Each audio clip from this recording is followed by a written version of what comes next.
Kalau saya kan tadinya Muslim, semenjak ikut suami udah 6 tahun ini saya ikut Tuhan Yesus gitu sih. Makanya kalau misalnya ada yang nanya-nanya kayak gitu, jadi saya bisa menepis.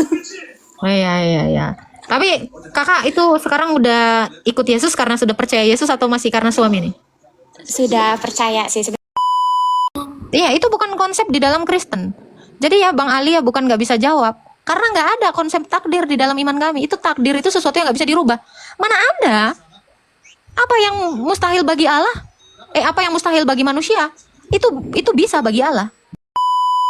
Berarti ketika bencana alam itu terjadi, maksudnya nggak ada campur tangan Tuhan nggak? Bukan tidak ada campur tangan Tuhan. Tuhan itu mengizinkan hal itu terjadi. Terus di mana takdirnya? Ya tidak ada.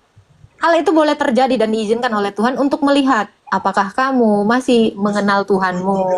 Halo Bapak Ibu, saudara-saudari terkasih, selamat datang di channel Juru Selamatku. Sebelumnya jangan lupa subscribe, like, dan bagikan tentang kebenaran Tuhan kita yang besar, dahsyat, dan penuh kasih. Pembahasan kali ini akan disampaikan oleh apologet Kristen yang sangat luar biasa, yaitu Saudari Agatha. Beliau akan berdiskusi santai dengan beberapa umat Kristen. Dari diskusi tersebut ada pembahasan yang menarik mengenai apakah di dalam iman kekristenan ada konsep takdir?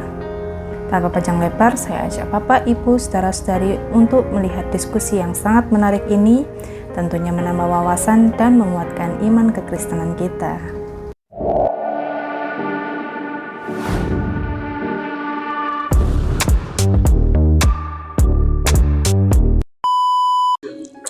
Oke. Halo, Christopel Tubulau. Tadi kayaknya rame banget gitu ya. Oke.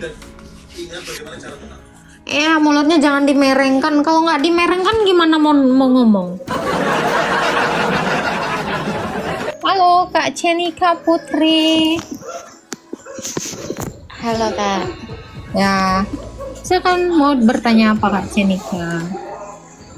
Kak, mau tanya sih, cara memberitakan Injil yang benar itu seperti apa?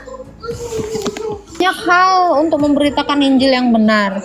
Berapologetika itu salah satunya. Melalui perilakumu itu salah satunya. Bahkan ketika kamu membuat tanda salib, kamu sedang memberitakan Injil. Kamu memberitakan Allah Tritunggal. Ketika kamu berdoa di mana saja, mau memulai apapun kegiatanmu, kamu bikin tanda salib aja sudah memberitakan Injil. Itu hal yang paling simpel bisa dilakukan orang Kristen. Lalu suka memberi, mengasihi, ramah, itu sebenarnya sudah memberitakan Injil.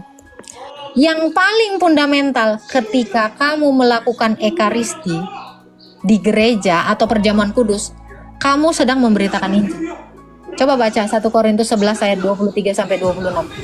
Kamu memberitakan Injil itu ketika kamu melakukan perjamuan kudus. Gitu. Jadi ketika orang Kristen berkumpul di gereja bersama-sama dalam bangunan gereja, itu sebenarnya sudah memberitakan Injil. Gitu. Oke Kak. Makasih ya Kak atas jawabannya. Ya, ada lagi Kak Cenika. Sebenarnya banyak sih. Kalau saya kan tadinya Muslim, semenjak ikut suami udah 6 tahun ini saya ikut Tuhan Yesus gitu sih. Makanya kalau misalnya ada yang nanya-nanya kayak gitu, jadi saya bisa menepis. Oh iya. Tapi kakak itu sekarang udah ikut Yesus karena sudah percaya Yesus atau masih karena suami nih? Sudah percaya sih. Sebenarnya tadi juga saya juga kuat dengan iman saya. Tapi setelah saya 6 tahun menikah, jadi saya ikut Tuhan Yesus gitu. Siap. Semakin didalami lagi ya imannya ya, itu baik sekali. Iya Kakak. Makasih Ya, Kak. Tuhan memberkati Kak Cenika. Amin. Dan berkati. Oke, keren ya. Jadi pertama jatuh cinta karena pasangan, lama-lama jatuh cinta sama Tuhan Yesus. Bagus itu, bagus. Ya, kita naikkan lagi yang lain ya. Naika boleh kirim permintaan aja, Bang Roma. Kak, kalahin Bang Nandar dong. Ngapain? Thank you Opung. Tuhan memberkati. Ngapain ngalahin orang yang suka framing kayak gitu? Gitu ya. Mohon maaf. Saya nggak biasa ngalah-ngalahin orang.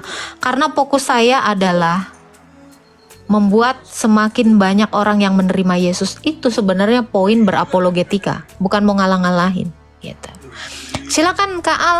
Ada yang mau ditanyakan? Halo Kak Al. Sorry Kak, kepencet Kak. Oke. Baik. Tuhan berkati Bang Al. Jadi tujuan saya adalah apa? Menguatkan teman-teman yang Kristen ya, supaya tidak terpengaruh dengan yang beda agama. Ya, pergaulan itu bisa membawa kita kepada kebinasaan. Kalau pergaulan yang buruk, ini juga ada ayatnya. Ya, pergaulan yang buruk bisa membawa kita kepada kebinasaan. Itu yang satu. Yang pertama paling utama adalah menguatkan iman teman-teman Kristen yang ada dimanapun yang menonton live saya ini melalui TikTok ya. Yang kedua adalah membawa orang yang tadinya tidak punya akal menjadi berakal dan akhirnya beriman kepada Yesus, alias pemurtadan. Nah itu poinnya. Saya nggak perlu ngalah-ngalahkan orang-orang yang seperti itu. Apa gunanya? Untuk apa? Untungnya apa bagi saya? Keuntungan yang terpenting adalah banyak orang diselamatkan. Itu sebenarnya. Mengalahkan iblis itu caranya apa? Dengan seperti apa? Dengan memberitakan kebenaran, membungkam mereka dengan kebenaran firman Tuhan. Gak perlu adu-adu argumen dengan orang-orang yang tidak berakal ya. Itu bagi saya gak penting banget. Kak, kalahin sini dong. Mohon maaf, saya bukan lagi memparodikan iman saya. Saya sedang memberitakan Injil. Seperti itu. Takut ya, nggak apa-apa. Mau dianggap takut pun nggak masalah sama saya. Karena saya udah pernah juga menanyakan satu hal dan nggak bisa dijawab sama dia. Jadi itu yang semua yang kalian jago-jago kan ya, debaters itu semuanya sudah saya cobain satu-satu ya. Jadi kalian mungkin orang-orang pengguna TikTok baru yang nggak pernah tahu ya. Kalau saya sih udah sering ya. Track record saya ada. Orang-orang yang dulu itu tahu seperti apa saya. Dan sekarang poinnya adalah apa? Biar gereja itu makin penuh, biar semakin banyak orang diselamatkan dari kebinasaan. Itu poin utamanya. Untuk apa menang-menangan gitu, nggak penting. Ya, jadi bagi saya itu nggak penting banget. Jadi mau kalian bilang takut apa segala macam, nggak apa-apa. Saya lebih takut ketika saya berdosa. Itu aja. Halo, your lady. Halo Kak, Ya halo, silakan ada yang mau ditanyakan your lady. saya mau bertanya nih tentang takdir. Boleh. Thank you ya Kak Lalapo sama Aletel Ministry dan Mas Bram. Silakan. Ya, menurut Kakak takdir itu apa sih Kak? Nggak ada. Takdir itu nggak ada di dalam iman Kristen. Takdir itu kan ketetapan, ketentuan, dan itu tidak berlaku bagi manusia. Semua manusia itu memiliki kehendak bebasnya sendiri. Tidak ada takdir. Oh, jadi bedanya takdir dengan nasib Kak? Apa itu takdir? Tidak ada di dalam iman kami takdir. Nasib itu adalah keadaan di mana kamu harus melaluinya. Itu nasib. Kemarin saya ada diskusi kan dengan teman saya yang dia agama Islam. Terus dia tanya nih, takdir itu apa? Aku bilang takdir itu ketetapan. Lalu dia tanya nih, jadi kalau misalnya takdir itu ketetapan, hal yang terjadi sama kita itu berarti ketetapan dari Tuhan. Ya, kata dia gitu. Bagi iman mereka memang takdir itu adalah suatu ketetapan yang tidak bisa dirubah. Nah, sementara Tuhan itu tidak pernah menakdirkan seseorang. Nggak ada. Iya, itu bukan konsep di dalam Kristen. Jadi ya Bang Ali ya bukan nggak bisa jawab.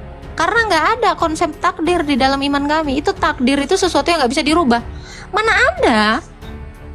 Apa yang mustahil bagi Allah? Apa yang mustahil bagi manusia? Itu bisa bagi Allah. Jadi nggak ada sesuatu yang ditetapkan dan tidak bisa dirubah, nggak ada. Bagi Tuhan itu semuanya bisa. Gitu. Bahkan orang mati aja yang udah 4 hari itu dibangkitkan oleh Tuhan Yesus. Harusnya kalau memang dia sudah ditakdirkan mati, dia nggak bangkit toh. Itu adalah salah satu bukti bahwa takdir itu tidak berlaku di dalam iman Kristen. Karena Lazarus yang sudah mati, itu sudah tuh takdir yang tidak bisa dirubah. Tapi Tuhan Yesus mengubah itu dan menghidupkannya. Seperti itu, Kak Your Lady. Oke kak, aku dapat pencerahan. Kemarin aku juga salah ngasih penjelasan jadinya, tapi oke. Terima kasih kak. Sama-sama, Tuhan berkati Your Lady. Berkati, shalom. Halo. Ya, untuk Bang Ali yang bilang nggak bisa jawab. Kalau kau bilang ya Bang Ali, gua nggak bisa jawab. Gitu ya. Karena itu nggak ada konsepnya di sini. Jadi santai aja Bang Ali. Bang Ali, gitu ya. Sepertinya Anda pengguna bar.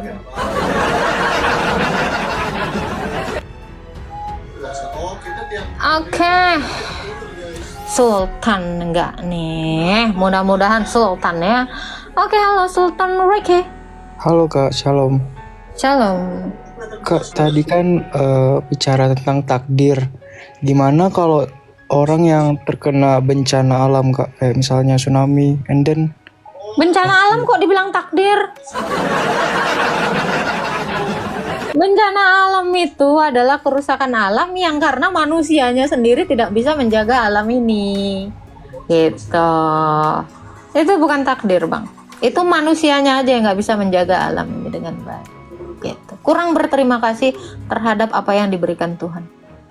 berarti ketika bencana alam itu terjadi, maksudnya gak ada campur tangan Tuhan nggak? Bukan tidak ada campur tangan Tuhan. Tuhan itu mengizinkan hal itu terjadi. Terus di mana takdirnya? Ya tidak ada. Hal itu boleh terjadi dan diizinkan oleh Tuhan untuk melihat apakah kamu masih mengenal Tuhanmu, apakah kamu masih berharap juga dengan Tuhanmu. Makanya orang itu kalau sudah disuruh menguasai bumi, kan itu perintah Tuhan, kuasailah bumi. Berarti kita juga harus memeliharanya supaya terjaga kelestariannya. Makanya jangan di manusia itu jangan menjadi perusak bumi gitu. Oke Kak. Mau tanya itu aja sih Kak. Siap. Thank you. Ada lagi Bang? Udah Kak. Shalom Kak. Salam, Tuhan berkati. Makanya jangan lu suka buang sampah sembarangan, giliran banjir ajab lu bilang. Lu buang sampah di kali, di got-got, banjir mampet lu bilang. Kena ajab. Jangan jorok makanya. Kita doakan aja semoga air itu masuk ke dalam ya, seperti yang dikatakan Pak Pak Yohanes ya kan. Iya, lunya sendiri. Kenapa tidak melakukan hal yang baik gitu loh ya? Memang kalian ini. Ya, begitulah penjelasan dari Saudari Agatha. Bagaimana menurut pendapat Bapak, Ibu, saudara-saudari setelah melihat video tersebut? Tentu kita semua pasti merasa terberkati dan juga menambah wawasan tentang juru selamat kita, yaitu Tuhan Yesus Kristus. Mari kita sama-sama belajar tentang kebesaran dan kebenaran Tuhan Yesus melalui video-video selanjutnya. Shalom dan Tuhan Yesus memberkati.